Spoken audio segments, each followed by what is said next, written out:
Master, welcome back again to our channel. Panibagong araw, panibagong kabanata na naman ang pagsumasumay natin ngayong araw na ito. At kung bago ka sa ating channel, pag-click ang subscribe button and hit the notification bell para updated kayo sa ating mga susunod na videos. So mga Master, bago natin simulan ang ating kabanata ngayong araw na ito, huwag po sana natin skip yung ads mga Master, no, dahil malaking bagay na po yan sa ating munting channel. So simulan na natin kabanata ngayong araw na ito. Let's go!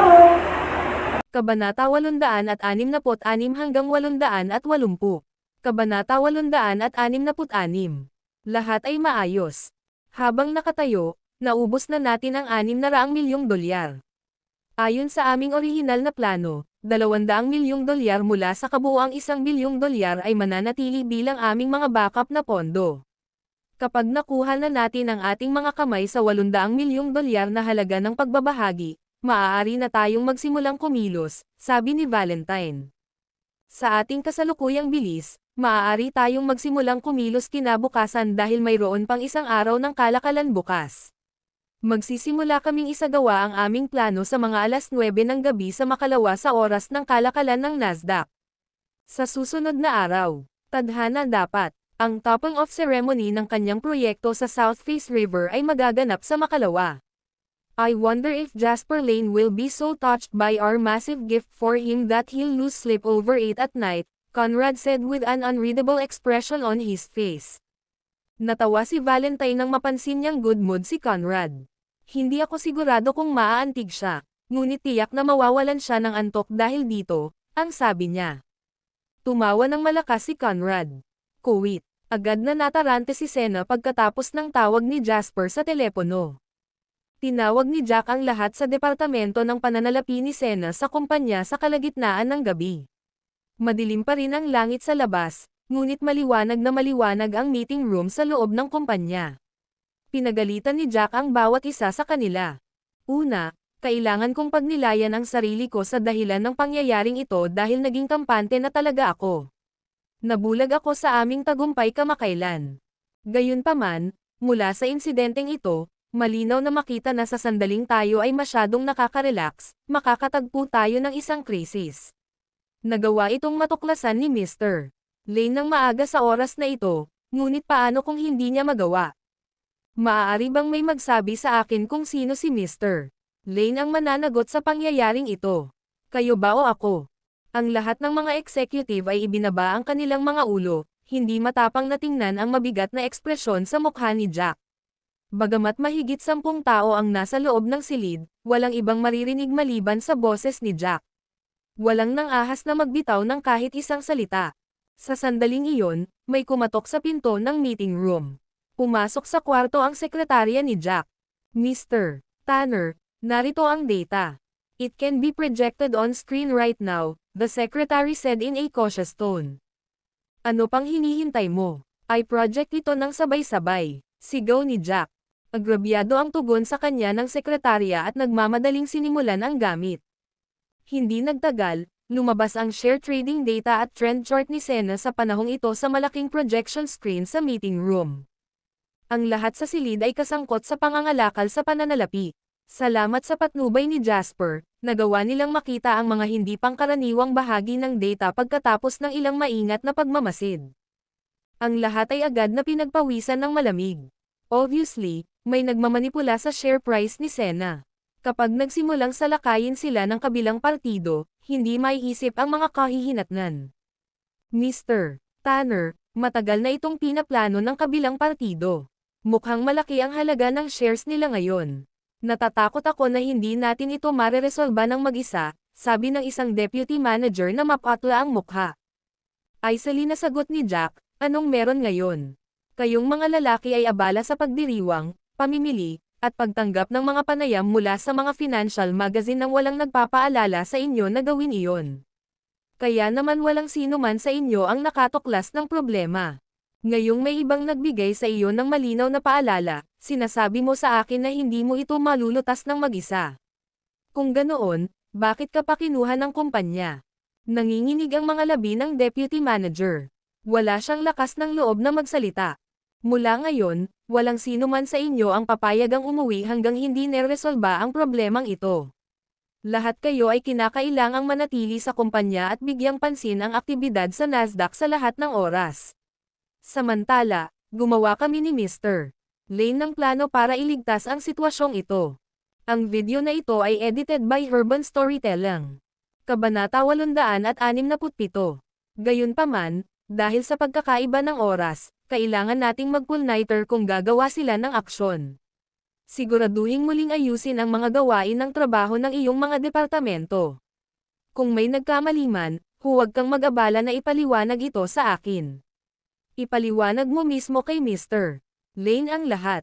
Nagkatinginan ang lahat matapos marinig ang sinabi ni Jack. Sabay-sabay na buntong hininga, nagkaisa silang sumang-ayon. Kuwit, bumalik sa Norritos City, sayang dos na ng madaling araw nang dumating si Jasper sa bahay pagkatapos pauwiin si Celine sa kanyang hotel. Mahigpit na nakikipag-usap si Jasper kay Jake sa buong paglalakbay niya pauwi. Walang sino man si Jasper na maaasahan niya sa United States, at ang topping off ceremony ay gaganapin sa loob ng 2 araw. Dahil dito, imposibleng mapuyat siya para ma-monitor lang ang American stock market. Kaya, wala siyang pagpipilian kundi ibigay ang gawaing ito kay Jake. Aabot sa $600 million ang pondo ni Sena ngayon. Mayroon akong isa pang $300 milyong sa kamay. Lahat ito ay hawak sa US dollars. Hahayaan kitang pangasiwaan ang halaga nito sa ngayon. Ang pangunahing layunin natin ay bawiin ang lahat ng kanilang bahagi. Nanatili si Jasper sa telepono kasama si Jake pagkadating sa bahay. Mr. Lane, hindi naman dapat mahirap kunin ang shares nila, pero matagal nang naghahanda ang kabilang partido. Malamang na hindi tayo nagbibigay ng katumbas na bilang ng mga pagbabahagi sa loob ng maikling panahon. Kung susubukan nating gawin ito, tataas ang presyo ng share. Kung mangyari iyon, kailangan nating magbayad ng mas mataas na presyo. Kailangan lang nating bayaran ang presyo kung gayon. Sabi ni Jasper sa pantay na tono. Pagkatapos pabagsakin ang tusong lobo na ito, makakakuha tayo ng malaking halaga ng kita. Ang problema ngayon ay hindi pera. Kailangan nating malaman kung gaano karaming bahagi ang nasa ilalim ng kanilang kontrol, at kung kailan nila nilayon na kumilos. Mr. Lane, tiyak na mapapansin natin ang mga palatandaan kung bakit nila simulan ang kanilang plano.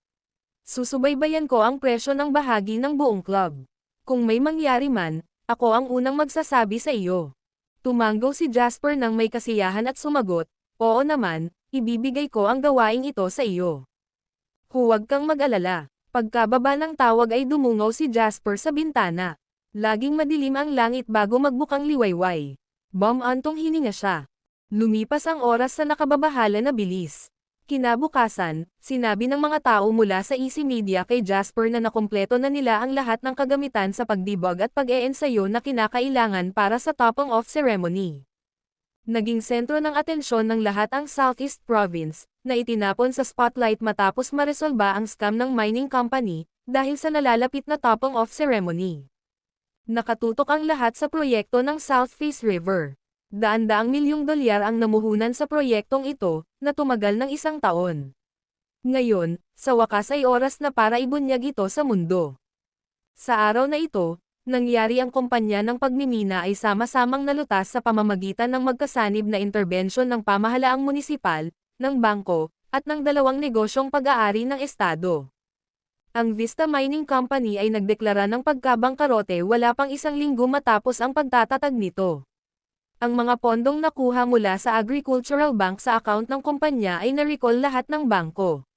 Pagkatapos nito, hindi na mananagot ang Vista Mining Company ng Agricultural Bank o mga negosyong pag-aari ng estado. Kasama dito ang Hill County. Si Conrad ay namuhunan ng maraming pera sa mahirap na bayan ng county ng Hill County para sa pagtatayo ng mga kalsada at para sa pagpapaunlad ng mga kagamitan. Dahil ang mga tao ng Hill County ay nakinabang mula sa malaking kapakanan na ibinigay niya, hindi nila ipinagpatuloy na panagutin si Conrad para sa kanyang mga aksyon. Kung tutuusin, hindi naman sa kanila ang pinalala nito. Si Conrad, na nag-set up ng buong plano sa simula pa lang, ang nagdusa dito. Ang mga pondo na dati niyang ipinuhunan ay naglaho sa manipis na hangin. Karamihan sa mga partido ay ipinagdiriwang na ito ay isang katanggap-tanggap na pagtatapos. Gayunpaman, Sila ngayon ay hindi kasing pala kaibigan kay Conrad gaya ng dati. Kung tutusin, kahit sino ay magiging maingat kapag nakikitungo sa isang mabisyo na tao na handang mawalan ng $100 milyong para lamang maglagay ng bitag para sa ibang tao. Kaya naman, ang bilang ng mga taong natutuwa sa kasawiang palad ni Conrad sa lalong madaling panahon ay nalampasan ang bilang ng mga tao na naawa sa kanya pagkatapos mabaygo ang kanyang pakana. Ang video na ito ay edited by Urban Storytelling. Kabanata 868. Ang topping off na seremonya ay umakit ng maraming kilalang tao dahil sa kilalang reputasyon at malawak na koneksyon ni Jasper. Sa iba pang mga bagay, ang paglabas lamang ni Zack Erilo sa kaganapan ay umani ng maraming atensyon. Hindi masama, nabalitaan ko na maraming celebrity mula sa Harbor City ang nagboluntaryong dumalo sa event na ito. Ang isang bagay na ganoon ay talagang bihira. Nakaupo sa isa sa mga reception room sa South Face River Tower, tumawa si Zack Eri habang nakatingin sa masigla at nagaganap na seremonya sa labas ng gusali. Walang laman ang malaking reception maliban kina Jasper at Zack Eri. Samantala, umupo si Henry sa gilid ng pinto na parang mascot para sa event. Nararamdaman lang ng lahat na obligado silang ipakita ang kanilang suporta, tumawa si Jasper. Isa ka na ngayong big boss sa entertainment industry. Siguradong haharapin ng mga celebrity ang dalawang entertainment company na nasa ilalim mo. Walang maglalakas loob na hindi magpakita sa iyo ng kanilang suporta. Mukhang good mood si Zack Eri noong araw na iyon habang nakikipagbiroan siya saglit kay Jasper. Gayunpaman, sumimangot ang mukha niya nang lumingon siya para tingnan si Henry. Anong meron sa private jet mo? Tanong ni Zack Eri sa kanya na may madilim na ekspresyon sa mukha. Binili ko iyan gamit ang perang kinita ko sa sarili ko. It's none of your business, sabi ni Henry sa naagrabyado na tono. Nagalit si Zack Eri sa sagot niya. Pera na kinikita mo sa sarili mo. Sa tingin mo ba hindi ko alam kung magkano ang perang ipinahiram sa iyo ni Jasp? Binayaran niya ang kalahati ng pribadong jet na iyon. How dare you say na binili mo ito gamit ang sarili mong pera? Tahol niya sa kanya. At saka, nakaparada ang private jet na iyon sa aming espasyo ngayon. Nagbabayad ang pamilya namin para sa maintenance crew nito. How dare you tell me that it's none of my business? Anak mo ako. Kailangan mo bang maging calculative sa akin sa bawat bagay na gagawin ko? Mapait na tanong ni Henry. Noong kinuha ko ang family business natin sa lolo mo noon, ginamit ko ang sasakyan na ipinasa sa akin ng lolo mo. Hindi ako kailanman maglalakas loob na mag-isip ng isang pribadong jet. Anong sinabi ko sa'yo? Ang alam mo lang kung paano gawin ay I enjoy ang buhay. Hindi mo naisip kung saan nanggaling ang mga luho na iyon. Hayaan mong sabihin ko sa iyo ngayon din. Kung magpapatuloy ka sa pagiging tanga, ipapasa ko kay Ana ang lahat ng ari-arian natin sa hinaharap. Kapag nangyari iyon, kailangan mong umasa sa pondo ng tiwala ng pamilya para sa iyong pang-araw-araw na gastusin. Bibigyan kita ng allowance na $1 milyong bawat buwan. Tingnan natin kung ano ang mangyayari sa iyo pagkatapos. Hindi ako mabubuhay kahit isang araw sa ganitong kahirapan. Sigaw ni Henry sa sobrang takot. Puff! Parehong lumingon sina Zack Eri at Henry para tingnan si Jasper, na tumalsik ng isang subo ng tsaa, na may kakaibang sulyap. Ayos lang, pasensya na sa pag-istorbo. Please continue, sabi ni Jasper habang awkward na winawagayway ang kamay. Agad niyang pinunasan ang tubig sa coffee table. Pambihira talaga ang buhay ng isang aristokrata. Kahit na ang isang masuweying anak na lalaki ay maaaring makatanggap ng buwanang allowance na $1 milyong. Sa panahong ito, ang isang ordinaryong tao ay maaaring hindi man lang kumita ng $1 milyong sa buong buhay nila.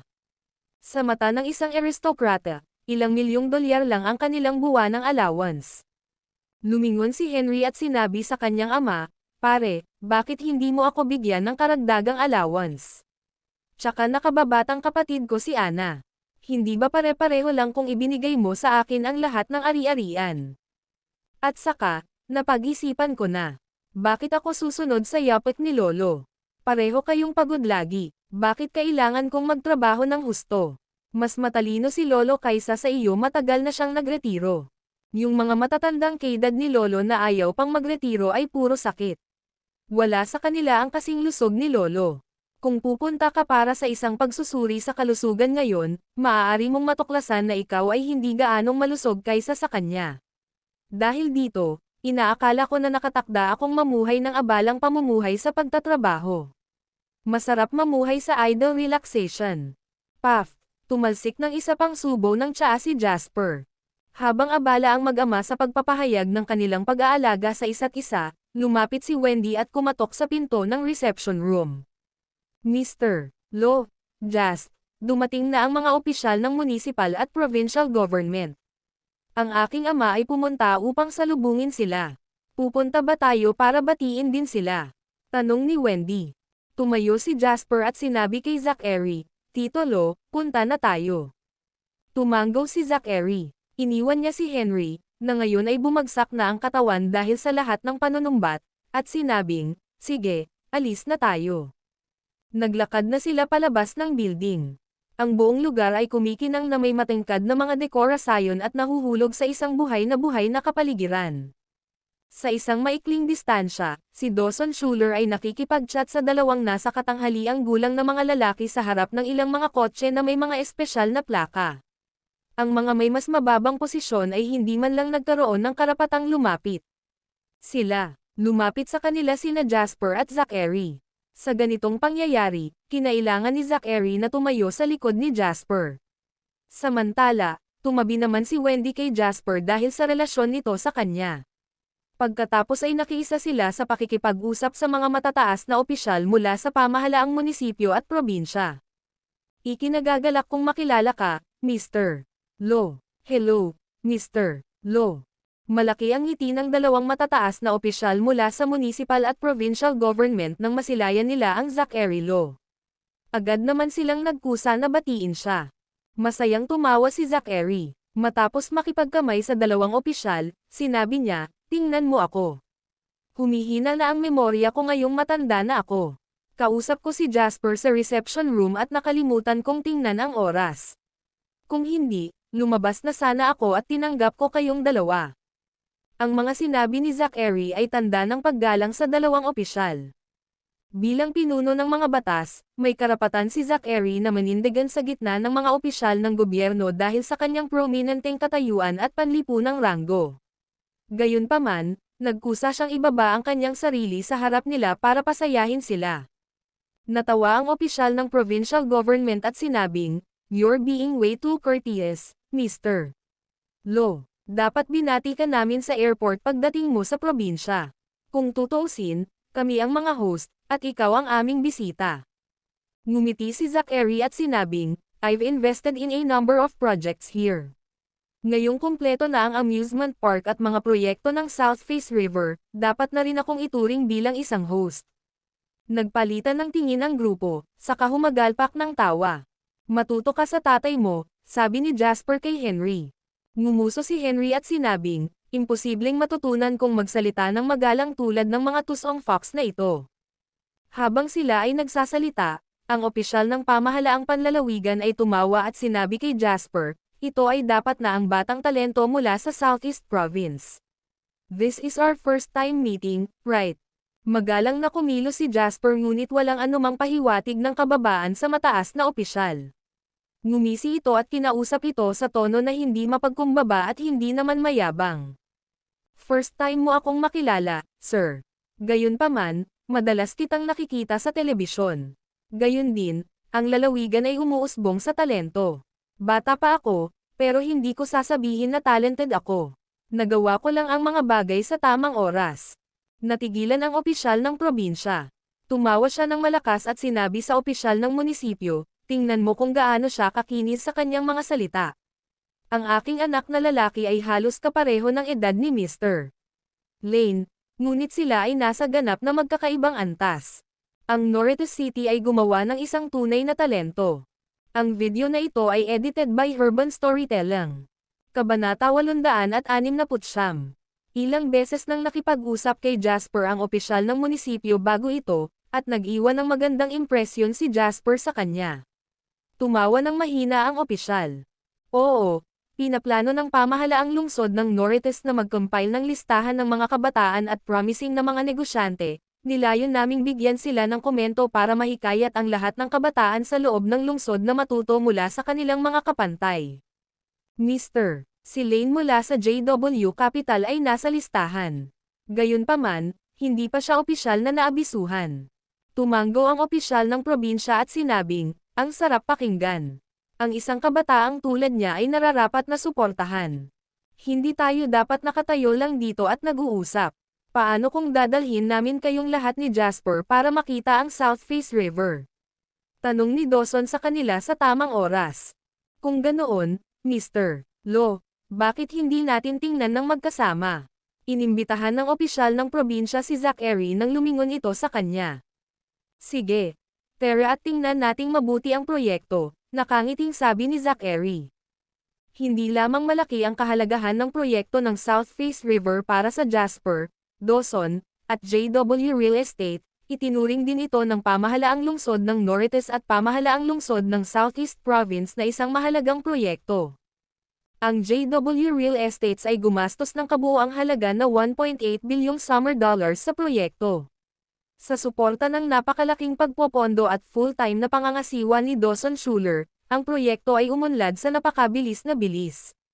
Nakapagtataka, natapos ang pagtatayo sa loob ng 10 buwan.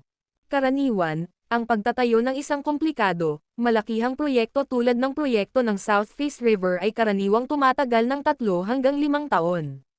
Karaniwan para sa mga proyektong makatagpo ng kakulangan ng pondo. Paminsan-minsan, ang pagtatayo ay maaaring tumagal ng hanggang 10 taon. Gayunpaman, ang JW Real Estates ay nalampasan silang lahat. Habang dinala ni Jasper at Dawson ang grupo ng mga kilalang tao sa South Face River at nagsimulang ipakilala ang lugar sa kanila, malamig na pinandilatan ng isang binata ang silhouette ni Jasper mula sa kalayuan. Damn F*** Sacker. Hindi karapat-dapat ang bastos na ito. Si Zane Lancaster, nakara-rating lang sa Southeast Province 2 araw bago ito, ay labis na nabigla sa loob ng nakalipas na 48 oras. Inisip niya noong una na ang Summerland ay isang mahirap at hindi maunlad sa bansa, at inaasahan niyang mga sakahan at mga kahoy na bahay ang magkakalat sa real estate. Hindi man lang niya inaasahan na may 6 na palapag na gusali sa buong bansa. Gayunpaman, nang makalabas siya ng paliparan, nahaharap siya sa isang mataong lungsod habang naglalakbay siya sa highway ng paliparan. Bagamat mukhang medyo luma na ang napakalawak na kalsada at maayos na kalye, isang masiglang enerhiya ang dumaan sa kanila. Wala sa mga ito ang makikita sa Harbor City, na maliit at masikip. Ang Harbor City ay mas binuo pa rin kaysa sa karamihan ng mga lungsod sa loob ng Summerland, at napuno ng maraming skyscraper. Ang distrito ng negosyo ay napakasigla at nangyayari rin. Gayunpaman, masasabi ng sino man ang pag-unlad ng Harbor City ay nasa bottleneck na ngayon, samantalang ang Summerland ay kasisimula pa lamang. Walang mali dito. Ang pinaka-hindi katanggap-tanggap ni Zane ay ang prestihiyosong reputasyon ni Jasper Lane dito. Halos lahat kilala siya. 2 araw pa lang dito si Zane, pero narinig niya ang mga tao sa paligid niya na pinaulanan ng kung ano-anong papuri si Jasper. Ang prinsipe ng negosyo, isang batang talento, isang kahanga-hangang negosyo. Sobrang exaggeration. Napag-usapan nila si Jasper na parang Diyos. Napuno ng selos si Zane. F*** ito. Bumalik sa Harbor City, palagi akong nasa dyaryo, at kilala rin ako ng publiko, ngunit ano ang sinasabi ng mga pahayagang iyon tungkol sa akin? Sila ay nag-uulat tungkol sa aking kamakailang mga binili, sa aking paggastos, o sa mga babaeng nakasama ko. Ang mga ulat na iyon ay nagmumukha akong isang walang kwentang haltak. Tumayo si Mitch Langdon sa tabi ni Zane. Ang kanyang tingin ay kumislap ng malabo nang sumagot siya sa pantay na tono, hindi ka ba isang walang kwentang haltak? Ang mga pahayagang iyon ay nagsasabi lamang sa lahat ng katotohanan. Mas magaling pa ba si Jasper Lane kaysa sa akin? Mas kakaunti ba ang babae sa paligid niya kaysa sa akin? Galit na sigaw ni Zane. Wala itong kinalaman sa mga babae. Ibang-iba siya sa iyo dahil nakuha niya ang mga babaeng iyon na may sariling kakayahan, ikaw naman. May babaeng lumapit sa iyo pagkatapos mong iwan ang iyong ama. Malamig na tanong ni Mitch. Ang video na ito ay edited by Urban Storytelling. Kabanata 870. Panipi kuwit-kuwit panipi. Natigilan si Zane. Gayunpaman, mas lalong lumakas at mas halata ang selos sa kanyang mukha. Tingnan mo kung gaano kasaya si Lo. Bilang isang young master mula sa Harbor City, talagang nakakahiya siya. Tuwang-tuwa siya sa pagiging tagasunod ng iba. He's acting as their assistant, wala siyang maipagmamalaki, ang inis na sabi ni Zane. At least hindi siya umaasa sa pera ng pamilya niya at nakabili siya ng private jet. Sa tingin mo ba may kakayahan tayong gawin iyon? Tanong ni Mitch sa kanya. Lumingon si Zane para tingnan si Mitch. Lagi mong sinasabi sa amin na mabait sila, at wala kaming halaga, Mr. Langdon. Ganyan ba talaga kayang gawin? Naiinis na tanong niya kay Mitch. Sa tingin mo ba gusto kong gawin ito? Ngumisi si Mitch at sumagot, gayunpaman, ito ang katotohanan. Hintayin natin ito ng ilang araw pa. Sa lalong madaling panahon, hindi na siya magkakaroon ng pagkakataong malayang lumukso ng ganito. Anong masama dun? Biglang parang may naisip si Zane. Hininaan niya ang boses at tinanong si Mitch, Mr. Langdon, kumusta ang plano na nabanggit mo dati? Kung magiging maayos ang lahat, hindi swerte si Jasper Lane ngayon, di ba? Pinandilatan ni Mitch si Zane at sinagot ito sa mahinang boses, hindi ito Harbor City. Maaaring may mga mata at tainga si Jasper Lane sa lahat ng dako, kaya mas mabuting mag-ingat ka sa iyong mga salita. Kung marinig man ni Jasper ang tungkol dito, ikaw at ako ay malalagay sa malaking problema. Napakunot ng noo si Zane. Sino siya sa tingin niya? Kahit na marinig niya ang tungkol dito, ano ang magagawa niya sa akin? Sabi niya sa iritadong tono. Habang nag-uusap sina Zane at Mitch sa mahinang boses sa kalayuan, tinapik ni Henry ang braso ni Jasper. Tumingin ka dyan. Bakit nandito ang dalawang tanga? Pahayag ni Henry na may kakaibang ekspresyon sa mukha. Mukha siyang nakahanap na sa wakas ng isang bagay na pumukaw sa kanyang interes at nagpapasaya sa kanya sa gitna nitong dagat ng inip. Napatingin si Jasper sa direksyon na tinuturo ni Henry. Bahagyang sumimangot ang mukha niya nang makita niya sina Mitch Langdon at Zane Lancaster. Ni Bob Lancaster o Kennedy Langdon ay hindi niya kaibigan. Bagamat pinadalhan sila ni Jasper ng mga imbitasyon bilang kagandahang loob, hindi niya alam kung dadalo sila sa kaganapan dahil hindi sila nagpaalam sa kanya ng maaga. Nandito sina Mitch at Zane sa event imbes na sina Bob at Kennedy. Ano ang sinusubukan nilang gawin? Nandito sila nang walang imbitasyon. Ano ang ipinahihiwatig nito?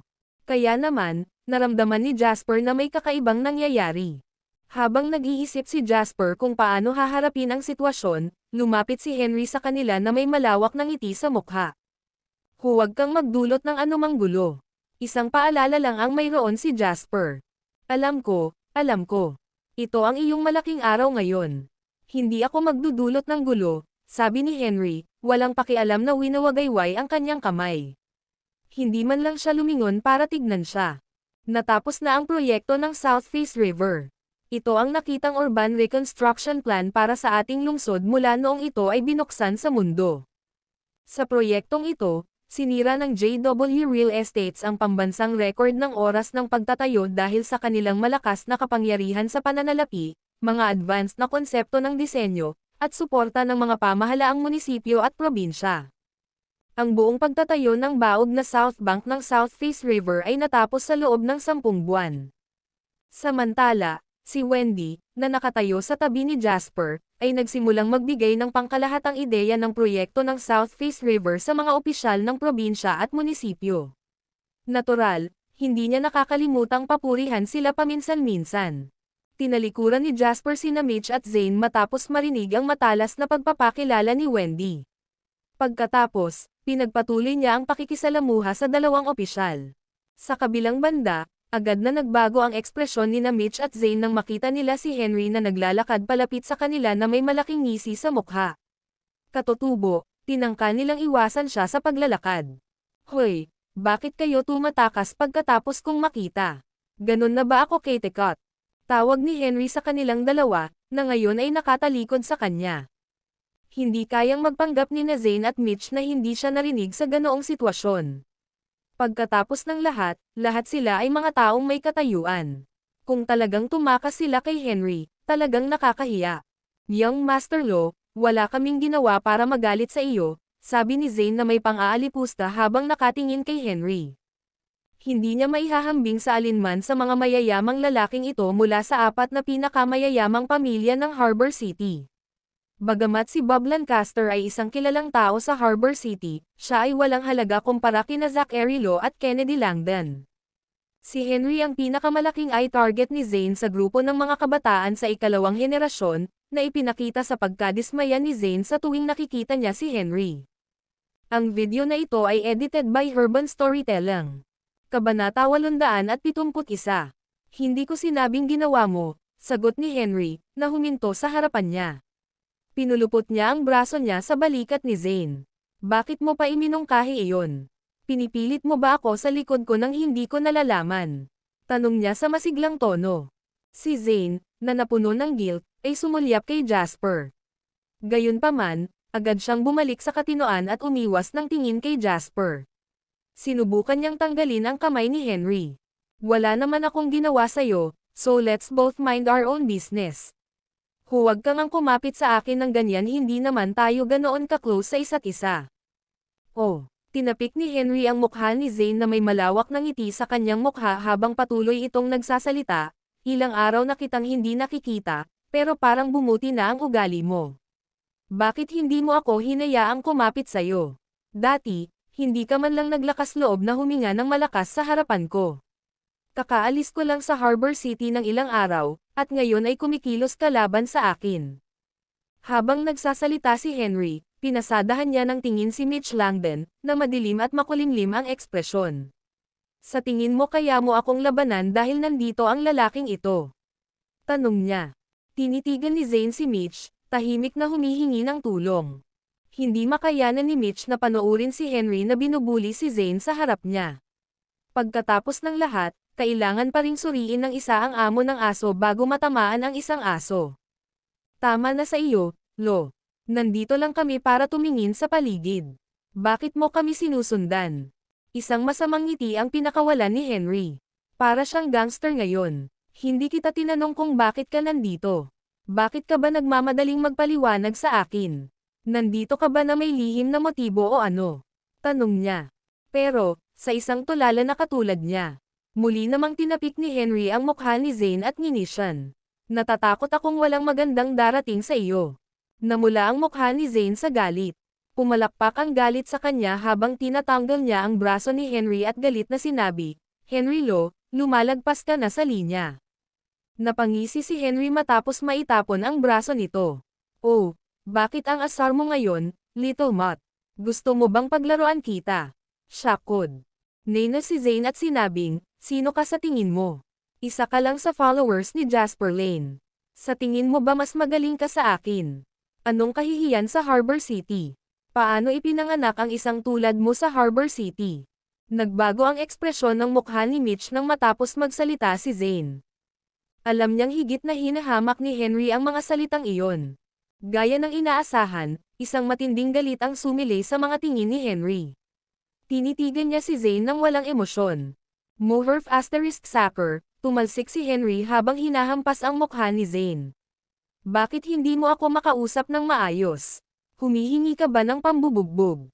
Sigaw ni Zane sa sakit. Hinawakan niya ang kanyang mukha gamit ang kanyang kamay at umungal sa galit. Sapat na ako sa iyo, Lo. Huwag mo akong pilitin na gawin ang isang bagay na pagsisisihan mo. Pipilitin kita, ngumisi si Henry. Kahit pilitin kitang mamatay, ano ang magagawa mo sa akin? Moherf *sacker, pagmumura niya. How dare you ask me na huwag kang pilitin na gumawa ng kahit ano? Sa tingin mo ba ikaw ang pangunahing kontrabida na hindi natalo ng lahat sa isang laro? Ikaw ay walang tao. Isa ka lang basurang walang kwenta, tanga. Huminga ng malalim si Mitch at iniharap ang sarili kay Zane para pigilan ang dimwit na kumilos ng padalos-dalos. Gloat hanggat gusto mo, Henry Lo. Tingnan natin kung gaano katagal ang lahat ng ito. Sabi ni Mitch, pilit na pinipigilan ang nag-aapoy na galit sa loob niya. Oh, sa sinabi mo pa lang, parang hindi pa kumikilos ang malikot mong pakana. Tanong ni Henry na singkit ang mga mata. Ngumisi si Mitch at sumagot, yan ang sarili mong salita. Wala akong binanggit tungkol sa isang scheme.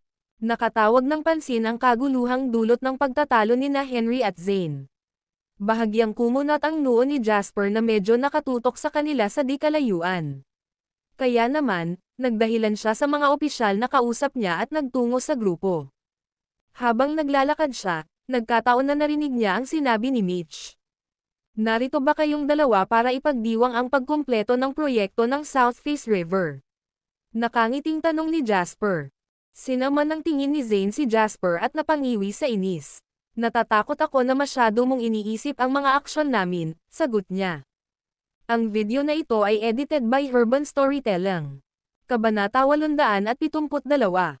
Oh, parang wala ka dito para mag-celebrate nun. Lumingon si Jasper at tinawag, Julian. Nandito na ako. Lumapit si Julian kay Jasper. Sip-A ng 2 taong ito sa venue. Hindi sila invited. Nang matapos si Jasper sa pag-uutos ay sumigaw si Zane sa sobrang galit. Jasper Lane, anong ginagawa mo? Si Mitch ay may labis na hindi kasiya siyang ekspresyon na nakaukit din sa kanyang mukha. Hindi niya inaasahan na kumilos si Jasper sa ganoong kangas at sip-in silang dalawa matapos makipagpalitan ng ilang pangungusap sa kanila. Kung siya at si Zane ay mapapaalis sa kaganapan na parang sugatang aso sa harap ng lahat, ito ay higit sa kahihiyan para sa kanila. Masyado silang mahihiya na bumalik sa Harbor City. Ito ay isang topping-off ceremony. Personal kong inimbitahan ang lahat ng naruroon upang ipagdiwang ang pagkumpleto ng proyekto ng South Face River. Dahil pareho kayong wala dito para mag-celebrate, bakit ko kayo hahayaan na manatili? Mahinahong tanong ni Jasper sa kanila. Kumaibat ang sulok ng bibig ni Zane, may sense ang sinabi ni Jasper. Kaya naman, sinulyapan niya si Mitch. May madilim na ekspresyon sa mukha ni Mitch. Malamig siyang ngumisi at sinabing, hindi mo na kailangang gamitin ang mga panloloko mo sa akin, Jasper Lane. Hindi ka ba nagpadala ng mga imbitasyon sa ating pamilya? Nandito kami para dumalo sa seremonya, ngunit sa halip ay pinalayas mo kami. Kung lumabas ang balita tungkol dito, sino ang mukhang may kasalanan dito? Nagtaas ng kilay si Jasper at sinabing, nagkakamali ka. Nagpadala ako ng mga imbitasyon sa iyong mga ama, Mr. Bob Lancaster at Mr. Kennedy Langdon. Sinadya kong imbitahan silang dalawa, pero wala ni isa sa inyo ang nasa listahan ng bisita. Nagbago ang ekspresyon ni Mitch at Zane. Nakita nilang pareho ang imbitasyon ni Jasper. Gaya ng sinabi niya, wala ang kanilang mga pangalan sa mga imbitasyon. Hindi rin inimbitahan ng imbitasyon sina Bob at Kennedy na isama ang kani-kanilang miyembro ng pamilya. Namumula ang mukha ni Mitch sa galit habang nagpakawala ng dismayadong paghikbi at sinabing, dahil hindi tayo welcome dito, aalis na tayo. Kung narito ka upang ipagdiwang ang pagkumpleto ng proyekto, siguradong malugod kang malugod. Dahil sa sinabi ni Jasper, natigilan sa paglalakad sina Mitch at Zane, na parehong lumalayo. Ano man ang orihinal na layunin mo sa pagpunta dito, hindi na kailangang magmadaling umalis ngayon. Damaykit ka para batiin ang ilang bisitang kasama ko. Tawa ng tawa si Zane matapos marinig ang sinabi ni Jasper. Baliw ka ba? Para saan mo kami dinadala? Sa tingin mo ba kami ay iyong mga tagasunod tulad ni Henry Lo? Bakit kami dapat sumunod sa iyo habang binabati mo ang iyong mga bisita? Sa tingin mo ba ganoon kakahalaga? Tanong niya. Kahit ano pa, nasabi ko na sa iyo ang gusto kong sabihin. Okay lang kung ayaw mong sumama, sabi ni Jasper. Pagkatapos ay hinakay niya si Julian patungo sa entrance ng gusali. Tinitigan ni Zane ang silhouette ni Jasper na may kain na hinala. Mr. Langdon, ano ang nilalaro niya? Dahan-dahang umiling si Mitch at sinabing, hindi ako sigurado. Tingnan natin kung ano ang nangyayari. Ngumisi si Henry habang sinulyapan ang dalawa. Batay sa pagkakaunawa niya kay Jasper, alam niyang kailangang may bitag na naghihintay sa kanila.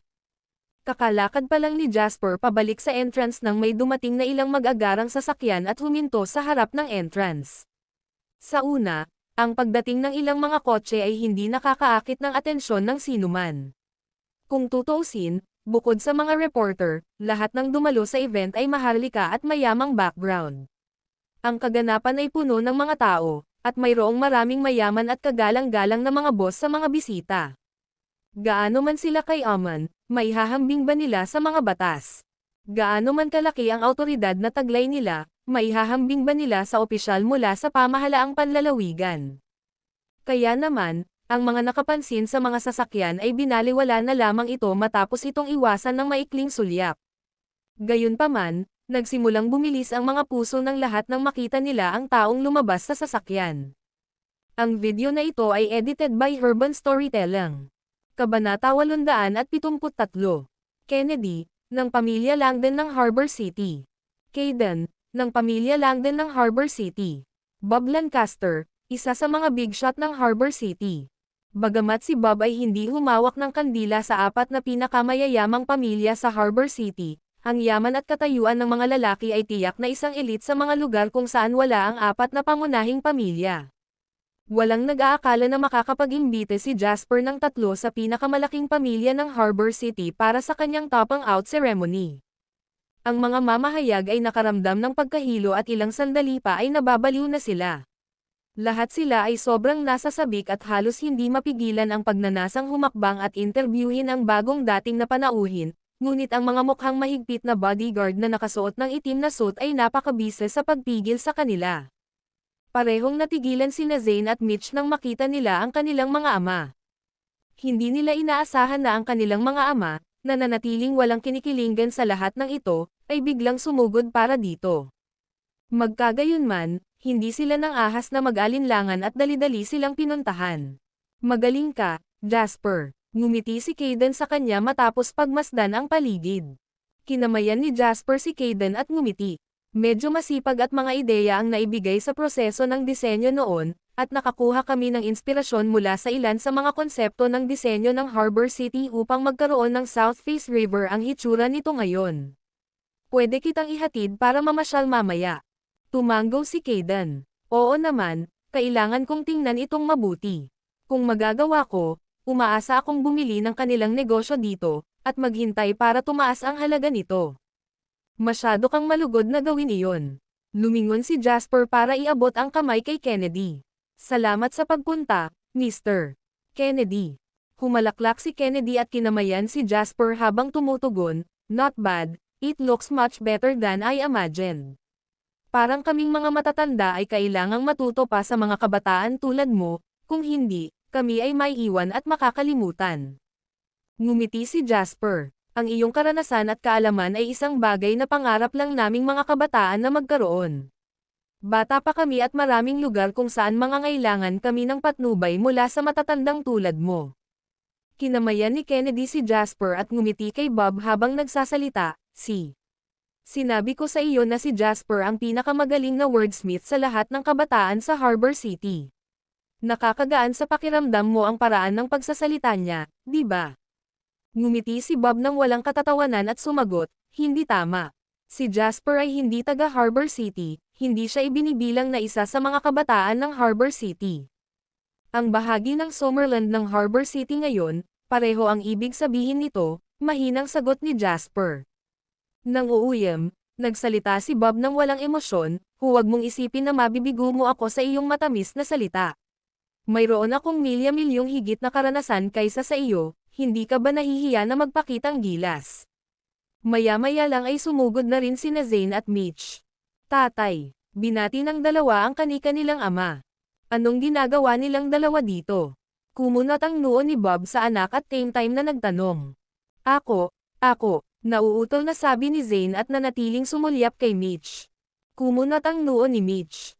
Hindi niya maiwasang isipin na si Zane ay isang ganap na hanggal na ina. Pumunta kami sa mainland para mag-scout sa market, pero wala kaming mahanap na dapat pamumuhunan. Dumadaan kami sa Southeast Province nang marinig niya ang balita, kaya pumunta kami para tingnan din. Ang palusot ni Mitch ay ganap na hindi nakakumbinsi.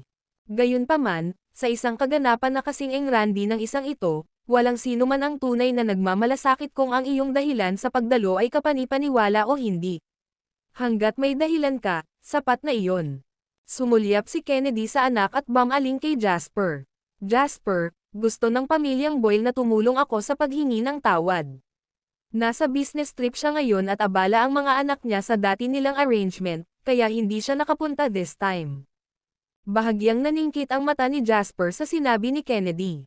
Ipinadala niya sa pamilyang Boyle ang kanilang imbitasyon kasama ng pamilya Lo. Sa kabila nito, Hindi pa ipinaalam ng pamilya Boyle kung dadalo sila o hindi. Sa lohikal na pagsasalita, ang mga bisita ay may kaugaliang ipaalam sa host kung hindi sila makakadalo sa kaganapan dahil sa mga partikular na dahilan, o kung makakadalo sila, kung anong oras sila darating. Ito ay hindi pangkaraniwan para sa ibang tao na nagpasa ng mensahe. Hindi sinasadyang nabanggit ni Zachary kay Jasper noon na ang pamilyang Boyle ang pinakapabago-bago sa 4 na pinakamayayamang pamilya. Sumunod ang kung saan man may mga lalaki na makikita, kaya naman ang pamilya Boyle ang may pinakamalaking pinagmulan sa 3 pang pinakamayayamang pamilya. Kung hindi niya kayang saktan ang sinuman, iiwas na lang niya ang kaganapan ng buo. Ang relasyon ni Jasper sa pamilya Boyle ay medyo mapayapa salamat sa pamilya ng Lo. Ilang beses na silang nagtulungan at ang kanilang kooperasyon ay palaging kapwa kapaki-pakinabang. Sa anumang kaso, personal na inimbitahan ni Jasper ang 4 na pinakamayayamang pamilya para sa kaganapang ito. Ang pagdalo ng pamilya Lo ay ibinigay, ngunit maging si Kennedy, na hindi maganda ang pakikitungo kay Jasper ay dumating din. Gayunpaman, ang pamilyang Boyle ay wala kahit saan. Si Kennedy din ang nagbalita nito. Not to mention, medyo nakakaintriga ang message niya. Nakangiti, nagsalita si Kennedy, "Bakit, hindi ka ba naniniwala sa akin?" Ngumiti si Jasper at sumagot, "Bakit naman magsisinungaling si Mr. Kennedy sa akin? Kung hindi makakapunta si Mr. Boyle, maaari tayong magkita muli sa darating. Papasok na tayo sa loob."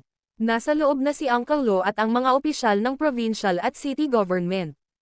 "Sure, tayo." Makahulugang ngumiti si Kennedy habang sinusundan sina Bob at Caden, na tahimik na nakangiti sa buong oras, sa loob. Pinandilatan ni Zane si Jasper, na naglalakad palayo sa tabi ng iba pang big shots, at naiinggit na nagsalita, "What the F***? Magkasing edad lang kami. Hell, ang B** starred na iyon ay mas bata pa sa akin ng 2 taon. Sino ang nagbigay sa kanya ng karapatang maging kapantay ng henerasyon ng aking ama? How the F** did you consider that equal footing?" Pinandilatan ni Mitch si Zane at iritadong sabi. Sino siya sa tingin niya? Siya ay walang iba kundi isang entertainer para sa mga importanteng bisita dito, okay. Siya ay walang iba kundi isang payaso sa mata ng aking ama. Huwag kang mag-alala, magiging aso na lang siya sa kalye sa lalong madaling panahon, bulong ni Mitch habang nakatitig sa umaatres na figure ni Jasper. Isang kontentong ngiti ang sumilay sa gilid ng labi ni Mitch at Zane habang ini-imagine nila ang malungkot na hitsura ni Jasper sa darating. Kuwit, ngayong dumating na ang lahat ng big shots, maaaring opisyal nang magsimula ang seremonya. Sa napakaraming kahangahangang bisita na dumalo, nagkaroon ng mabilis na talakayan sina Jasper at Dawson at nagpasyang baguhin ang seremonya ng pagputol ng laso sa huling minuto. Ang ribbon cutting ang pinakamahalagang bahagi ng topping out ceremony. Ang taong namamahala sa pagputol, pati na rin ang paglalagay ng mga bisita ay nagdaragdag ng mga detalye. Maaari mong ayusin muli ang mga ito pagkatapos. Oh, at tandaan na huwag akong idagdag sa halo. Manunood lang ako ng ceremony. Tinapik-tapik ni Dawson ang balikat ni Jasper habang naglalakad sa crowd at nakangiting nagsalita. Ang video na ito ay edited by Urban Storytelling. Kabanata 874. Sandaling natigilan si Jasper bago ito mabilis na nagsalita, "Ano? No way, mas pinaghirapan mo pa kaysa sa ginawa ko para sa project. Paanong wala ka rito para sa ribbon cutting ceremony?" Itinuro ni Dawson ang mga kinatawan ng pinakamalaking pamilya ng Harbor City gayon din ang mga ganitong opisyal mula sa pamahalaang panlalawigan at lungsod, saka nakangiting sinabi, "Mas bagay kayo para sa uri ng kaganapan kaysa sa akin." Nang makita kung paano magpo-proteste si Jasper, makahulugang nagsalita si Dawson, "Tanda na ako, Jasper, pero bata ka pa. Ang entablado ay magiging sa iyo sa hinaharap, at ikaw ay sinadya upang maabot ang higit pang taas kaysa sa akin. Kaya naman tutulungan kita hanggat maaari habang kaya ko pa. Ako ay isang matandang lalaki na malapit ng magretiro, ano ang silbi ng pagsali ko sa ganitong uri ng kaganapan? Wala na akong intensyon na palakihin ang Schuler Group, sapat na para sa akin na makuha ang mayoryang market share ng industriya ng supermarket. Lampas na ito sa naisip kong mata mo, ngunit wala na akong lakas para pamahalaan o lumaban sa negosyo. Gayunpaman, Iba ito para sa iyo. Kailangan mo ang kaganapang ito, kaya hayaan ang proyekto ng South Face River na maging isang halo sa iyong ulo. Tutulungan ka ng halo na ito na mahanap ang iyong katayuan sa mga taong iyon ng mas mabilis at mas madali. Kaya pumunta ka. Nang marinig niya ang nakakaantig na pananalita ni Dawson, tumigil si Jasper sa pagprotesta at mataimtim na tumango. Alam niyang hinahayaan siya ni Dawson na kunin ang lahat ng kaluwalhatian. Kung pareho silang umakyat doon, maaalala ng mundo na ang proyektong ito na yumanig sa buong bansa ay natapos ng 2 tao. Gayunpaman, kung si Jasper mismo ang umakyat doon, si Jasper ang magiging utak habang si Dawson ay ang taong nagtatrabaho sa mga anino. Ang mundo ay malupit dahil pinahamak nito ang mga tao sa isang kakilakilabot na alaala. Kaya, maaalala lamang ng mga tao ang una upang makamit ang isang bagay, ngunit hindi ang pangalawa. Alam na alam ni Dawson ang ganoong konsepto, kaya nagpa siya siyang hayaang tamasahin ni Jasper ang lahat ng kaluwalhatian. Pagkatapos ay opisyal na inayos ni Jasper ang seremonya ng pagputol ng laso. Nakatayo si Zachary sa kaliwa at nasa kanan ang opisyal ng probinsya. Kasunod nito ay sina Jasper at Kennedy, na nasa likod ng dating 2 individual. Tinanggihan ni Caden ang imbitasyon na gupitan ang laso, na naayon sa mababang profile na estilo ng pamilya Langdon. Tinanong din ni Jasper si Bob bilang paggalang kung gusto niyang sumali, ngunit sinulyapan lang ni Bob ang posisyon sa likod ng entablado bago siya tinanggihan ng masama. Sa hindi mabilang na mga flash ng kamera mula sa mga reporter at ang masigasig na boses ng pinakamagandang babaeng host sa istasyon ng telebisyon, ang mga big shot ay sabay-sabay na umakyat sa entablado. Lahat, kabilang ang mga kilalang tao, reporter, staff, at mga bisitang inimbitahan sa topping out ceremony, lahat ay tumangala sa dekadanteng yugto. Naunawaan ng lahat na ang mga makapangyarihang tao lamang at ang mga may mataas na kilalang katayuan ang maaaring umakyat sa entablado. Karamihan sa mga tao doon ay nakatadhana na hindi na makatuntong sa yugtong iyon. Biglang may napagtanto na kakaiba ang bisitang dumalo. Kabilang sa mga big shot, si Kennedy ay naisa sa mga mas bata. Ito ay sa kabila ng katotohanan na ang lalaki ay nasa edad 40, at halos kalahati ng kanyang 50. Sumunod ay si Zachary na 49. Ang opisyal ng probinsya ang pinakamatanda, sa edad na 52. Ganun pa man, itinuring siyang bata para sa isang taong humawak sa posisyon na kanyang ginawa. Gayunpaman, pagdating sa paksa ng kabataan, ang tingin ng lahat ay bumagsak kay Jasper. Ang lalaking ito, na nakatayo sa likod ni Zachary at nabigla sa hindi mabilang na mga tao sa isang taon habang siya ay naging isa sa pinakamayamang tao sa Southeast Province, ay hindi inaasahang bata. Napagtanto ng lahat na sobra-sobra na ang narating ni Jasper. To the point na parang nakalimutan na ng lahat na binata pa lang siya. Noon lang naalala ng lahat na si Jasper ay 23 pa lang sa taong iyon. Ang gayong mga lalaki ay hindi dapat makamit ang gayong tagumpay at pagkilala, ngunit ang katotohanan ay napatunayang mali sila sa harap mismo ng kanilang mga mata. Tuwang-tuwang tinitigan ni Wendy si Jasper sa gitna ng karamihan, mas masaya para sa kanya kaysa kung siya mismo ang nakatayo sa stage na iyon. Umupo si Dawson sa tabi niya, sa wakas ay nagpahinga pagkatapos ng isang buong araw na trabaho. Nagsindi siya ng sigarilyo at masayang tumingin kay Jasper, habang bumaling sa kanyang anak at nagtanong, "Wendy, alam mo ba kung bakit ako pumayag na magkasama kayong dalawa?" Dahil outstanding siya, sa palagay ko. Hindi man lang lumingon si Wendy habang ang mga mata ay nanatiling nakadikit kay Jasper. Parang ang lalaking ito ang naging sentro ng mundo niya ngayon. Natawa si Dawson sa sagot ni Wendy at nagtanong, "Outstanding. Maraming natatanging tao sa mundong ito at tiyak na tinatanggap sila ni Jasper ng pound for pound. Ang dahilan kung bakit hinahangaan ko siya ay hindi ang parehong dahilan kung bakit sinusuportahan ko ang iyong relasyon. Ang dating ay opinyon ko sa kanya bilang senior niya, in that I hope that the business world will shine even brighter in the future. Gayunpaman, ang huli ay isang konsiderasyon na mayroon ako bilang isang ama. Ibang-iba ang iniisip ko kapag tumitingin sa isang lalaki pero sa ibang pananaw." Si Wendy ay patuloy na nakilala kay Jasper habang nagtatanong, "So ano ang dahilan?" Dahil naaalala ng binatang ito kung sinong babae ang pinakamahalaga sa kanya kahit anong oras o lugar. Nag-iba ang ekspresyon ng mukha ni Wendy nang marinig niya ito, at tumingin siya sa kanyang ama ng may kasalanan. Anong meron sa guilty expression na yan? Hindi naman ikaw ang may external flings, siya naiinis na wika ni Dawson. Wala nang pag-asa ang anak niyang ito. She was completely devoted to Jasper now, and even in times like this, her first thought is to defend Jasper in case na pagsabihan siya ni Dawson. Ang anak ni Zachary ay tinatawag na Anna, tama ba? Mahinahong tanong ni Dawson. Wendy cleared her throat and said with a forced calmness, I think so. Hindi tayo masyadong close. Kalimutan mo na yan. Ayokong manghimasok sa relasyon ninyong mga kabataan.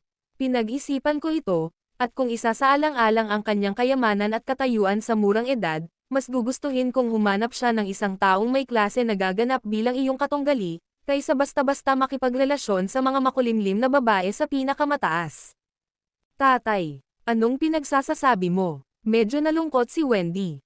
Ano ang ibig mong sabihin na makipagrelasyon sa mga babaeng malilim? Hindi ganoong klaseng tao si Jasp. Ang video na ito ay edited by Urban Storytelling. Kabanata 875. Sa tingin mo ba bulag ako? Lalaki ang papa mo, napagdaanan ko na ito at mas alam ko ito kaysa sa iyo. Walang masama kung ang mga lalaki ay may kafling sa labas, dahil ang pinakamasama ay ang kawalan ng kakayahan na mangakit ng mga kafling. Si Jasper man lang ay may kapital at mga kwalifikasyon para gawin iyon. But you are my daughter kaya matagal na akong nag-alinlangan tungkol dito. Ayokong magdusa ka sa relasyong ito sa hinaharap. Kanina ko pa siya pinanood, at masasabi kong alam ko pa rin ni Jasper ang kanyang limitasyon. Alam niya na ikaw ang pinakamahalaga at nakakasigurado ako na kahit gaano pa kalaki ang paglaki ng JW Capital, walang ibang babae ang makakayang pakialaman ang core nito. Ikaw lang ang exception sa lahat ng ito. Hindi mo ba napagtanto na binigyan kanya ng isa sa mga pangunahing kapangyarihan sa simula pa lang, at unti-unting inilipat sa iyo ang mga sumusunod at tanggap sa mga panloob na gawain? Saglit na natigilan si Wendy habang tulalang tumugon, hindi. Ang alam ko lang ay ginagawa ko ang trabaho ko araw-araw. Totoo naman na mas nagiging abala ako.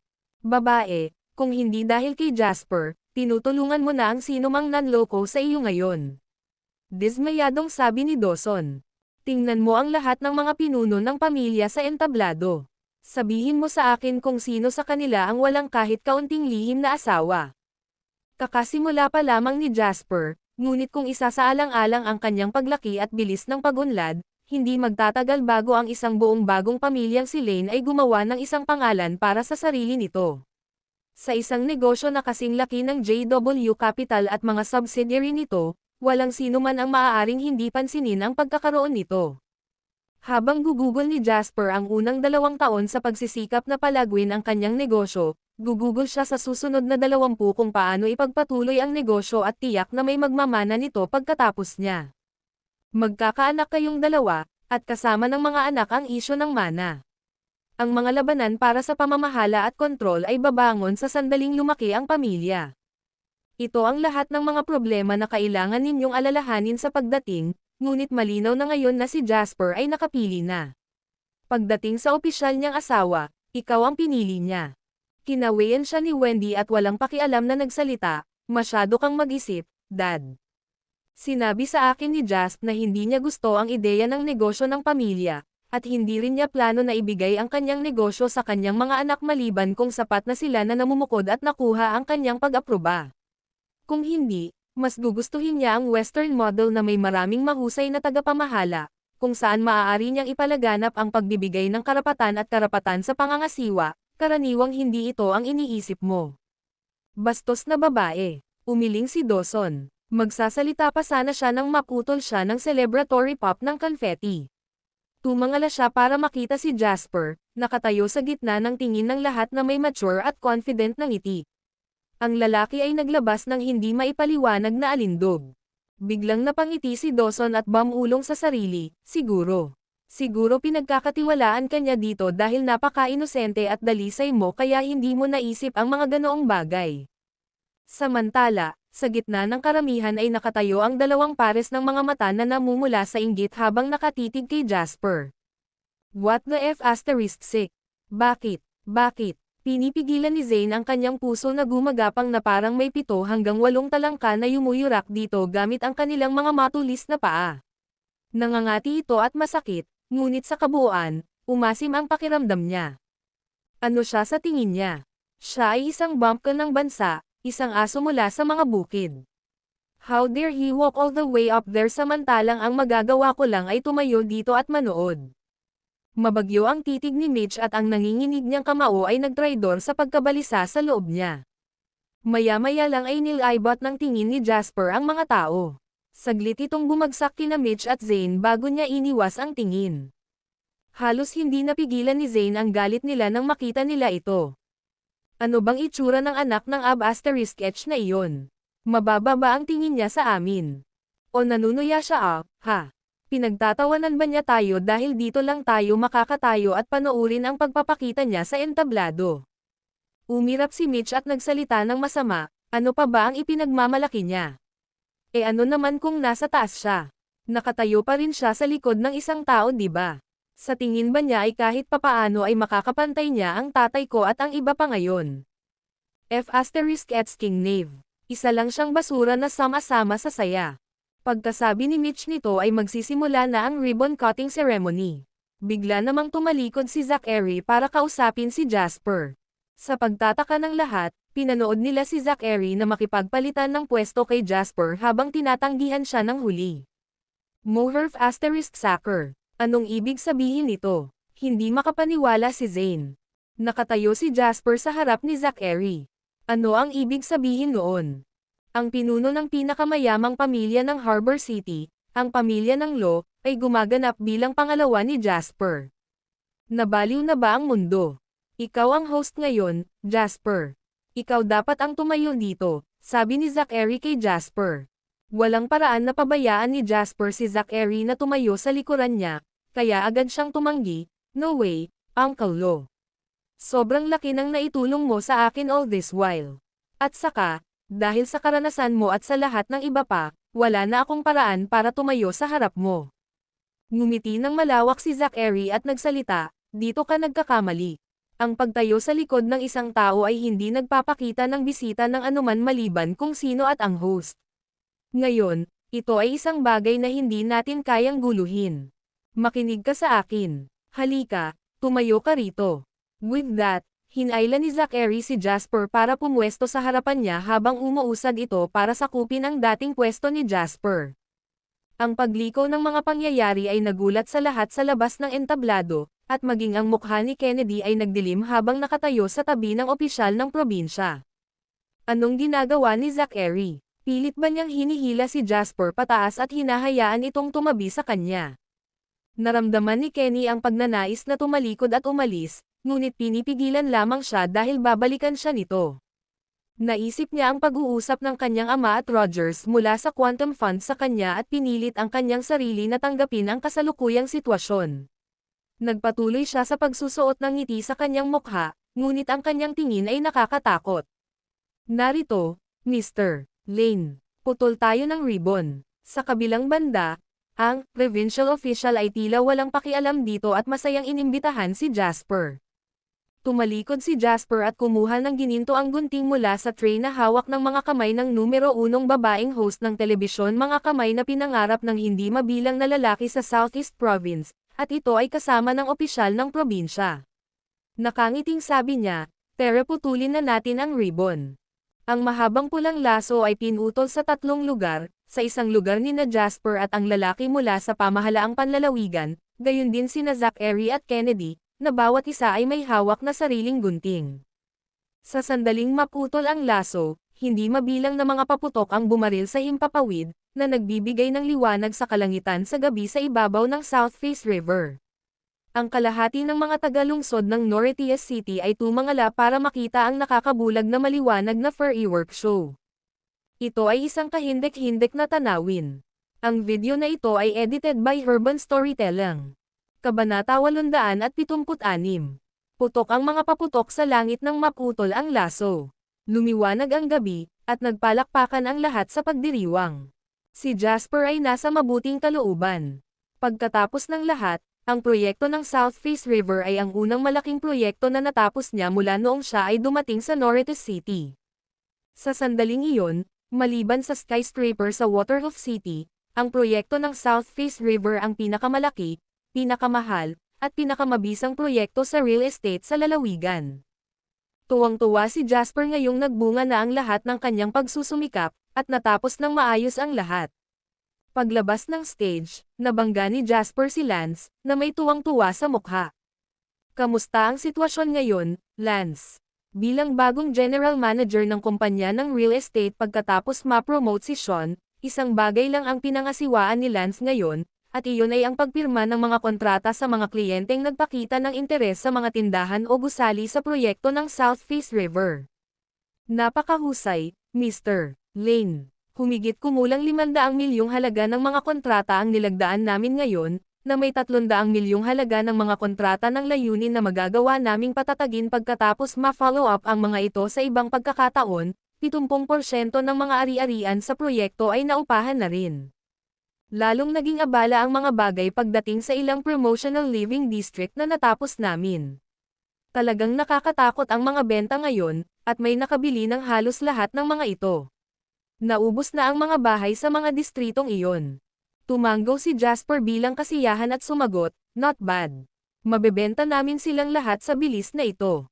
Remember, we can sell residential properties, but when it comes to shops and commercial buildings, pwede lang i-lease out yon. Kung hindi mo alam kung paano haharapin ang ilan sa mga ito, bomb allocation, okay." Tumanggo si Lance, "Okay, Mr. Lane. I actually came to look for you kasi may gusto din akong i-report, bagay na hindi ko akalain nakakayanin ni Mr. Tucker ang sarili niya." Ano ito? Dinala ni Jasper si Lance sa backstage. Nakipag-usap si Jasper sa mga tao sa daan habang binabati siya ng lahat, kilala man siya o hindi. Nakangiti at tango ang isinagot ni Jasper sa bawat isa sa mga individual na ito. "Mr. Lumapit sa akin ang katulong ni Caden na may balak na bilhin ang 3 komersyal na gusali sa kaliwa ng South Face River Tower, sa tabi ng ilog. Ang 3 gusaling ito ay mataas ang kalidad at kumakatawan sa mga pangunahing asset sa proyektong ito. Ang mga ito rin ang pinakamahalagang piraso ng ari-arian pagkatapos ng tore mismo. Gayunpaman, hiniling sila ni Mr. Caden, at hindi ako nang ahas na gumawa ng desisyon, kaya pumunta ako sa halip na tanungin ka, Mr. Lane." Ngumiti si Jasper at sumagot, "And here I was worried about what's wrong. Kung gusto niya, ibenta mo sa kanya." Ngunit tandaan na bigyan siya ng isang tumakbo para sa kanyang pera. Ang pamilya Langdon ay napakayaman, at ang mag-ama na duo ay napapabalitang mabibili ang kalahati ng Harbor City. Kung tutuusin, kaya sila tinawag na half the Harbor Langdons. Ang katotohanan na gusto niyang bumili sa mga proyekto ng South Face River ay nangangahulugan na kinikilala niya ang halaga ng ari-arian. Walang dahilan para itago natin ang lahat ng benepisyo sa ating sarili, makatarungan lang na tayo ay magbahagi.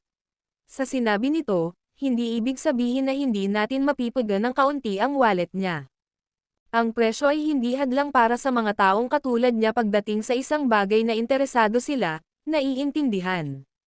Matapos marinig na sinabi ito ni Jasper, tumanggo si Lance bilang maliwanag at tumawa, "Napakatalino mo, Mr. Lane. Alam ko na ang gagawin ko ngayon. Itigil mo na ang pambabula mo." Nakangiting sabi ni Jasper. Nang makita si Ted, ang lalaking namamahala sa Easy Media, na nag-jogging, nagpatuloy siya, "Sige, sige." Pagkaalis ni Lance, huminto si Ted sa harap ni Jasper na may malaking ngiti sa labi. "So, Mr. Lane, kumusta ang gala ngayong gabi?" Tumanggo si Jasper. "Hindi masama." Nang makita ang mapagmataas na ekspresyon ni Ted, walang choice si Jasper kundi ang umulan sa kanyang parada. Ang Fireworks Show ay isang rip-off ng ideya ng Advent Entertainment Group noong Olympic Banquet sa Swallow Capital. Hindi ba kayo makakaisip ng bago? Nakangiting awkward si Ted at nagsalita, "Kapos kami sa oras at wala kaming ganoon karaming magagandang ideya. So, bakit mo ako hinanap? Marami pa akong ibang tao na libangan. Sabihin mo sa akin dali para makayanan ko na," sabi ni Jasper habang papasok sa isang maliit na kwarto at hinubad ang suit jacket kapalit ng mas maluwag na pang-itaas. Diretso sa punto si Ted at sumagot, Mr. Lane, naalala mo pa ba yung babaeng tinatawag na Scarlett Yates? Ang video na ito ay edited by Urban Storytelling. Kabanata 877. Naisip ni Jasper ang magandang aktres na nakilala niya noong una niyang kinuha ang Michael's Gladness Movies bago ito naging Advent Entertainment Group. Hinahanap niya ako sa pamamagitan ni Ted. Kasto ba niya ng katanyagan? Higit pang mga mapagkukunan. Ang mga ito ay hindi bago sa industriya ng entertainment. Kumunat ang noo ni Jasper dahil hindi ito magandang balita. Ginagawa ko. Tumanggaw si Jasper. Matalino si Ted, at sa bahagyang pagbabago ng mukha ni Jasper, masasabi niyang hindi nasisiyahan si Jasper tungkol dito. Lumipat ang mga mata ni Ted nang tahimik siyang nagsisi na pumayag na tulungan si Scarlett at nagsimulang mag-isip kung paano pinakamahusay na ayusin ang isyo. Sabihin mo lang sa akin, ano iyon? Tumingin si Jasper kay Ted at bumantong hininga.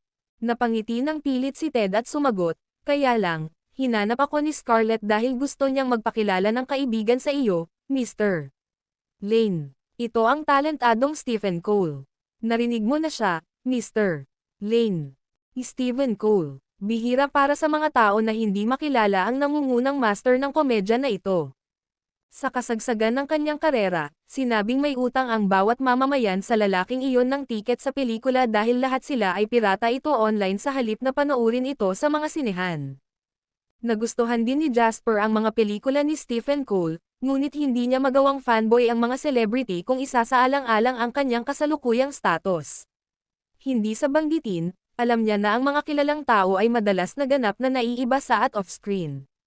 Si Stephen Cole, halimbawa, ay isang masayang maingay na tao sa kanyang mga pelikula, ngunit siya ay isang mahigpit at hindi nakangiting tao ng pribado. Huwag kang maniwala sa akin. Gayunpaman iyon ang katotohanan. Sa anumang kaso, ano ang sinusubukang gawin ni Scarlett sa pamamagitan ng pagpapakilala sa akin ni Stephen Cole? Narinig ko na siya. Dalhin mo siya kaagad kung gusto niyang ipakilala siya. Mayroon akong mga 15 minuto. Pinag-isipan ito ni Jasper at nagpasya na bibigyan niya ang Master of Comedy na ito ng ilang oras. Kung tutuusin, marami na siyang napanood na mga pelikula ni Stephen Cole sa kanyang nakaraan at kasalukuyang buhay, at, sa madaling salita, hindi pa niya ito pinanood sa isang sinehan. Not to mention, ang lalaking ito ay parang idolo ni Jasper sa past life niya, at curious si Jasper sa kanya. Walang masama sa pakikipagkita sa lalaki. Masayang tinanggap ni Ted ang pagsang-ayon ni Jasper at mabilis na nagjogging palabas. Sa lalong madaling panahon, nahanap ni Ted sina Scarlett at Stephen, na sabik na naghihintay sa isa pang silid. Kumusta, Mr. Swanson? Excited na tanong ni Scarlett nang pumasok si Ted sa pintuan. Habang nakita niya si Jasper noon, alam ni Scarlett na ang kanyang tila mataas na katayuan, hindi mabilang na mga tagahanga, at napakaraming manliligaw, ay walang halaga kung ihahambing kay Jasper, na nakatayo sa tuktok ng mundo ng negosyo. Ang mga kilalang tao ay walang iba kundi mga laruan para sa mga big shot na tulad niya. Kaya naman, hindi kumpiyansa si Scarlett na makilala siya sa unang pagkakataon. Sa kabila nito, tumawa si Ted at sumagot, huwag kang mag-alala, wala akong magagawa kapag binigay ko na sa iyo ang aking salita. Pumayag si Mr. Lane na makipagkita sa inyong dalawa, ngunit abala siya at 15 minuto lang ang ailalaan niya. Kaya sumama ka sa akin dali. Ang video na ito ay edited by Urban Storytelling. Kabanata 878. Kinausap ni Ted si Scarlett habang nauuna, huwag mo ring kakalimutan ang ipinangako mo sa akin. Pakipakilala ang mga artista ko sa iba sa industriya para maisulong nila ang kanilang mga karera. Siyempre, Mr. Swanson, huwag kang mag-alala, gagawin ko talaga, bulong ni Scarlett. Nilinggan niya si Stephen, na tila kinakabahan, at inaliw siya, Mr. Pumayag si Lane na magkita kami, ibig sabihin nasa kalagitnaan na kami. Huwag kang masyadong mag-alala dyan. Pilit na ngumiti si Stephen at sumagot, oo, sana. Salamat. Magkaibigan tayo, di ba? Napangiti ng husto si Scarlett. Naramdaman ni Stephen na bumilis ang tibok ng puso niya sa magandang ngiti ni Scarlett. Napakaraming tao ang nakapaligid sa kanya, tinatawag siyang Steph at Buddy, noong sikat pa siya. Gayunpaman, Lahat sila ay tumakas ngayong kailangan niya ng tulong. Ang tanging handang talikuran ang kanyang imahe upang tulungan siya ay si Scarlett, na hindi man lang niya masyadong nakakausap. Ito ay isang pabor na hindi niya malilimutan. Maya-maya, dinala ni Ted ang dalawa kay Jasper. Mr. Lane, maingat na bati ni Scarlett. Hello, Mr. Lane, bati din ni Stephen. Hi, ngumiti si Jasper at tumango. Bumaba muna ang tingin niya kay Stephen. Ito ay isang medyo kawili-wiling pakiramdam na makita ang isang taong pamilyar sa kanya sa mga pelikula na humarap sa kanya sa totoong buhay habang kumikilos ng magalang. Sa lahat ng katapatan, ito ay gumawa ng mga kababalaghan para sa kanyang ego. Well, masasabi mo na siguro na medyo busy ako ngayon. Wala akong masyadong oras, siguro mga 15 minuto. Kaya't mag-usap tayo habang naglalakad at subukang maging maigsi hanggat maaari. Ayos lang ba? Mungkahi ni Jasper. Napatingin si Scarlett kay Stephen. Mabilis na sagot ni Stephen, "Of course, Mr.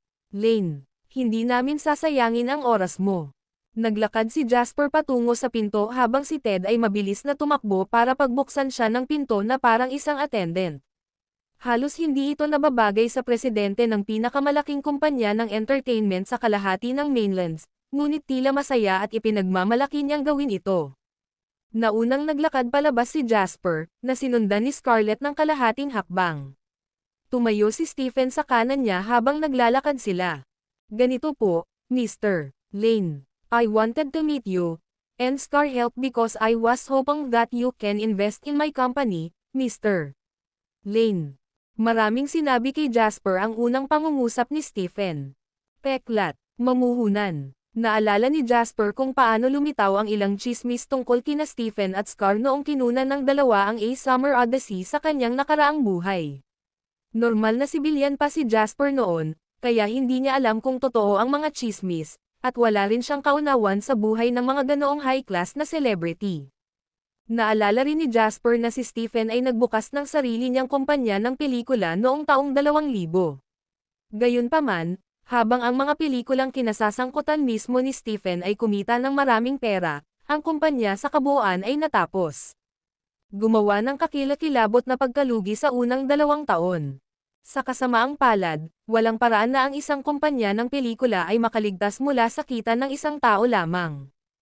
Kaya, natagpuan ni Stephen ang kanyang sarili sa isang napakahirap na krisis sa pananalapi noon.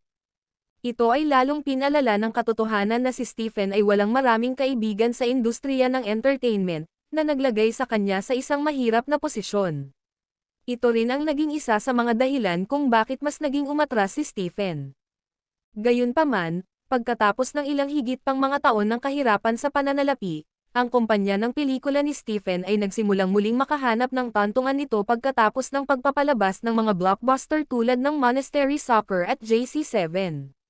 Bagamat ang mga pelikulang ito ay hindi gumawa ng napakalaking kita, nagdala pa rin sila ng kaunting kita. "Nabalitaan ko na nagbukas ka kamakailan ng isang kumpanya ng pelikula, ngunit hindi ito masyadong maganda para sa iyo," nagsalita si Jasper. Tumango si Stephen at mahinang umamin, "Tama ka. Ang kumpanya ay halos hindi nakakamit. Nakaproduce ako ng ilang pelikula, pero lahat sila nawalan ng pera. Hindi man lang ako makabawi ng 10% bahagi ng halaga ng paggawa ng mga pelikula, at nabubuhay lang ako sa sarili kong ipon. Nakaloan pa nga ako sa bangko na may collateral ang bahay ko, pero hindi ko alam kung gaano katagal iyon sa akin. Bakit hindi mo hiniling ang ibang entertainment company sa Harbor City na mamuhunan sa iyo? Bakit tumakbo ka pa dito para tanungin ako?" Nakangiting tanong ni Jasper. Habang nagsasalita sila, ang grupo ng mga tao ay lumabas ng silid at sa backstage area. Mahigit kalahati ng mga taong naruroon ay mga kilalang tao na nagpapalit ng kanilang kasuotan bago sila umakyat sa entablado upang magtanghal. Sa isang puwang na tulad nito, ang isang tao ay makakabangga sa isang celebrity o manager at bawat pagliko. Nakilala ng lahat ng celebrity si Jasper habang naglalakad ito, at lahat sila ay gustong lumapit sa kanya. Ang video na ito ay edited by Urban Storytelling. Kabanata 879. Ang ilan ay mga celebrity mula sa Harbor City, at naging curious ang kanilang mga ekspresyon nang makita nilang nag-uusap sina Jasper at Stephen. Alam ng buong industriya ng entertainment sa Harbor City ang sitwasyon ni Stephen, ngunit walang umasa na hihingi siya ng tulong kay Jasper. Frankly speaking, hinanap ko na sila dati. Most of them just rejected me on the spot in hopes that I would star in their films instead. Pero I want to make my own films, sincere na wika ni Stephen. Magkano ang gusto mo? Tanong ni Jasper. Ha? Natigilan sa tanong si Stephen at natigilan siya at hindi nakaimik. Naguguluhang tumingin siya kay Jasper. Inulit ni Jasper ang kanyang sarili, gusto mo ang puhunan ko, hindi ba? Magkano? Ako, kakailanganin ko ng hindi bababa sa 10 milyong US dollars, ngunit maaari kong ibigay sa iyo ang kalahati ng mga bahagi ng aking kumpanya bilang kapalit. Nag-ipon ng lakas ng loob si Stephen na magsalita. Deal. Ang nag-iisang salitang iyon ay ikinabigla ni na Scarlett at Ted, pati na kay Stephen. Ganito na ba ang mga mayayaman ngayon? Magbababa sila ng 10 milyong US dollars gaya ng paggastos ng mga ordinaryong tao ng isang buck. Gawin natin itong paraan. Ted, ikaw na ang mamamahala sa transaksyong ito. Ang Easy Media ay magbabayad ng pera at ang mga bahagi ay mahuhulog sa ilalim ng Easy Media. Ang kumpanya ni Stephen ang magiging unang foothold ng Easy Media sa industriya ng pelikula ng Harbor City upang subukan ang tubig. Gayunpaman, panatilihin ang prioridad sa industriya ng pelikula ng mainland. Pagkatapos ng lahat, ang mainland ang mas malaking merkado, ang Harbor City ay masyadong maliit. Nilingan ni Jasper si Ted. Sige, Mr. Lane, mabilis na tumango si Ted. Alam niyang binibigyan siya ng pagkakataon ni Jasper. Sige, pagkatapos ay makikipag-ugnayan ka kay Ted mula ngayon, kinamayan ni Jasper si Stephen at nakangiting sabi. Salamat, Mr. Lane. Pero kailangan kong tanungin si Mr. Lane, hindi mo ba i-review muna ang kumpanya ko? Paano kung niloloko kita? Tanong ni Stephen na hindi maitago ang curiosity na namumuo sa loob niya. Hindi siya umaasa na makakakuha ng anumang bagay mula sa isang 15 minutong pag-uusap, higit na hindi inaasahan ang isang deal na makumplito sa wala pang 5 minuto. Ang lahat ng nangyari ay isang mabilis na pag-uusap kay Stephen na sinasagot ang isang dakot ng tanong ni Jasper. Gayunpaman, iyon lang ang kailangan para makatanggap ng 10 milyong US dollar na pamumuhunan. Iniisip ni Stephen kung totoo ba ito o nananaginip lang siya. Hindi mo gagawin. Ngumiti ng makahulugan si Jasper. Hindi ka rin maglakas loob. Naintindihan naman ni Stephen. Talaga, sino ang hindi nakakaalam tungkol kay Jasper sa Harbor City? Paano kung si Jasper ay isang mainlander? Walang sino man sa Harbor City ang nangahas na mag-claim na kayang-kaya nilang masaktan si Jasper. Kailangan munang tingnan ng isa ang pangalan ng pamilya ng batas at alamin kung sila ay sapat na malakas upang madaig sila. Maging ang industriya ng entertainment na napaka-discriminate sa mainlanders ay walang pagpipilian kundi tanggapin ang bagong katotohanan sa pagpasok ni Jasper sa industriya at pagkuha ng malaking bahagi ng market share. Sa mundong tulad nito, ano pa nga ba ang inaasahan ng maliliit na fries na tulad natin? Sige, kailangan ko nang umalis. Please enjoy yourselves, wika ni Jasper. Lumingon siya at nagkataong nakaharap ang ilang celebrity mula sa Harbor City, kabilang ang mga A-line superstar tulad ng superstars Kung at Lynch. Hello, Mr. Lane. Nakatayo ang mga superstar sa magkabilang gilid ng aisle habang magalang nilang binati siya. Hello, nakangiting bati ni Jasper. Ganyan na ngayon ang hitsura ng isang matagumpay na lalaki, bulong ni Scarlett habang nakatitig sa kumikinang na figure ni Jasper. Oo, paano maihahambing iyon ng isang ordinaryong tao? Ngumiti ng pilit si Stephen. Ang video na ito ay edited by Urban Storytelling. Kabanata 880. Medyo nadismaya si Scarlett dahil akala niya mas kakausapin pa siya ni Jasper. Hindi niya inaasahan na ang kanilang pakikipag-ugnayan ay limitado sa isang maikling pagbati sa pinakadulo simula, dahil ang lalaki ay tila nakalimutan ang kanyang pag-iral sa ilang sandali lamang. Oh, tama. Biglang tumalikod si Jasper matapos maglakad ng medyo malayo. May gala ngayong gabi. Scarlett, interesado ka bang sumama sa akin bilang +1 ko? Nang sabihin niya ito, ang malaking grupo ng mga superstar at A-line celebrities ay lahat nang naiinggit kay Scarlett. Talagang may ceremonial banquet na nagaganap noong gabing iyon, at ang mga top-notch big shots lang tulad ng Lo family ang dadalo. Ito ang uri ng salo-salo na pangarap lang makasama ng mga celebrity. Bagamat nakatanggap na ng imbitasyon ang ilang sikat na celebrity, ibang-iba ang pagpunta ng mag-isa, at ang pagpunta bilang kasama ni Jasper.